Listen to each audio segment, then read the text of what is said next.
আজকে চলে এসেছি একজনের সঙ্গে দেখা করতে। সে কে দেখার আগে চলুন ডাইরেক্ট সরাসরি আপনার সঙ্গে তাদের সঙ্গে কথা বলাই। তো চলে আসুন, তার সঙ্গে দেখা করাবো। এতটাই মেহনতি লোক, তার সঙ্গে সাক্ষাৎ করাবো আপনার সঙ্গে। আসুন দেখুন, দেখছেন পোল্ট্রি ফার্ম কার হতে পারে একটু অনুমান করুন। তো গাইস এই যে দেখুন, আরে দাদা কেমন আছেন? একদম দাদা খুব ভালো আছে, আপনি কেমন আছেন?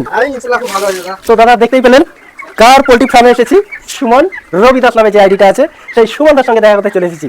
তো চলুন তার সঙ্গে কিছু কথা বলবো আমরা। আসুন আসুন, কত পোল্ট্রি মুরগি খালি দেখিয়ে দেন। তো হরদা, তো কেমন আছেন দাদা? অবশ্যই দাদা খুব ভালো আছি, আপনি ভালো আছেন? খুব ভালো আছি দাদা, আপনার সঙ্গে শুধুমাত্র ভিডিওতে এতদিন দেখা হচ্ছিল। তো যাই হোক, অনেকদিন পর এই দাদার সঙ্গে সরাসরি তার পোল্ট্রি ফার্মে চলে এসেছি দেখা করতে। তো দাদা কেমন আছেন আপনি? দর্শকদের উদ্দেশ্যে কিছু বলবেন। অনেক ভালো লাগছে যে নুরদা আমার কাছে এসছে, হ্যাঁ, আর হরদা ক্যামেরা করছে, হ্যাঁ খুব ভালো লাগছে। এত থেকে রোদের সময় এসছে, মানে খুব প্রচন্ড ভালো লাগছে। তো রবিদার সঙ্গে দেখা করে আমারও খুব ভালো লাগলো। শুধুমাত্র এতদিন খালি মাত্র ফেসবুকের মাধ্যমে দেখা হতো, আজকে সরাসরি। তো দাদার এত বড় পোল্ট্রি ফার্মটা খালি দেখিয়ে দাও, কত কত পোল্ট্রি দাদা, কতগুলো পোল্ট্রি আছে এখানে? 1800 মতো আছে। 1800 পোল্ট্রি, প্রায় 2000 পোল্ট্রি রয়েছে এখানে। তো দাদা আপনি একাই মেনটেন করছেন এত এত পোল্ট্রি মুরগি? একাই করে দাদা। সত্যি সত্যি আপনার মেহনতের দাম দেওয়া মুশকিল। তো দাদা পোল্ট্রি ফার্মগুলো একটু ভালো করে এসেছি যখন দেখা যাক। তো দাদা এগুলো কিভাবে মেনটেন করেন, এদের খাবার দাবার কিভাবে কি দেন, জল পানি? জল পানি বোধহয় 3বার করে জল ছাড়তে হবে। আচ্ছা, এটা দিনে 3বার করে, 3বার করে। আচ্ছা, মানে জলটা চেঞ্জ করতে হয় প্রতি? আচ্ছা আচ্ছা, এটা নাড়তে হবে 2বার করে। আর এটা অটোমেটিক জল এখানে শেষ হলে অটোমেটিক? ও মানে অটোমেটিক অফ হয়ে যাবে ওটা? অটোমেটিক অফ হয়ে যাবে। বাহ, সিস্টেম ভালো। যাই হোক, তাহলে একা সম্ভব না? সম্ভব না, একদম হাতে হলে তো সম্ভব না, সম্ভব না। অটোমেটিক আছে বলে সম্ভব। আচ্ছা আচ্ছা, তো দাদা এগুলো কতদিনের মুরগি? এটা এখন মানে ক্যাটমাল করে গেছে, ছোট মাল। আচ্ছা আচ্ছা, ওগুলো বড় আছে। এগুলো সব একই দিনের মুরগি মানে? হ্যাঁ, একই দিনের। সবার বয়স একই? এর মধ্যে সব থেকে বড় আমি দেখতে পাচ্ছি মনে হচ্ছে, না আরেকটা আছে এইটা, এটা কত দিনের মুরগি? 32 দিনের মুরগি।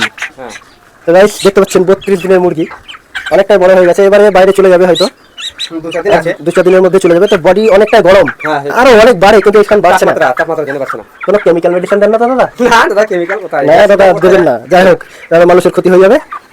যাই হোক দাদা, কিন্তু একদম ন্যাচারাল ভাবে খাবার দাবার দিচ্ছে, কোনো রকম মেডিসিন মানে ক্ষতিকারক কোনো মেডিসিন দিচ্ছে না। কোনো মেডিসিন থাকে না। যাই হোক, এখানে খাবারটা দেখিয়ে দেন, কত সুন্দর খাবার, মুরগির খাবার। এগুলো কোনো কিছু দানা মনে হচ্ছে? হ্যাঁ, ভুট্টা, ভুট্টা, হ্যাঁ হ্যাঁ, একদম ন্যাচারাল খাবার, কোনো না কেমিক্যাল না। না।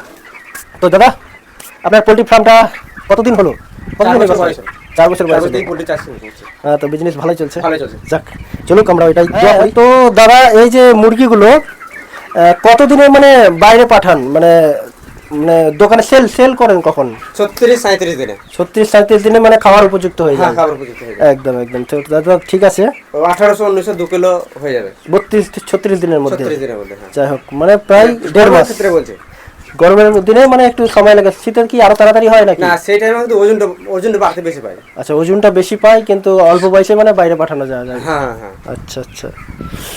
হ্যাঁ, তো সুমন দা এই যে আমি যেখানে আছি এখন বর্তমানে, এই জায়গাটার ঠিকানাটা যদি বলেন দর্শকদের একটু। এটা ঠিকানা হচ্ছে, আমার বাড়ি হচ্ছে ইদ্রাকপুর, আর ফার্মটা আছে কাঠিয়াতে, মানে কাঠিয়া ইদ্রাকপুর। আচ্ছা আচ্ছা, একদম পাশাপাশি, কিন্তু আমার বাড়ি ইদ্রাকপুরে।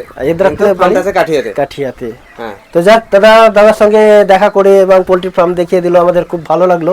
এখানে একদম সত্যি কোনো গন্ধ নেই, দুর্গন্ধটা যে থাকে সেটা নেই, খুবই সুন্দরভাবে মেনটেন করছেন দাদা। তো যাই হোক দাদা, দেখা করে খুব ভালো লাগলো আপনার সাথে। অবশ্যই দেখা হবে আবার পরে, আবার হবে। আপাতত এ পর্যন্তই, গাইস টাটা।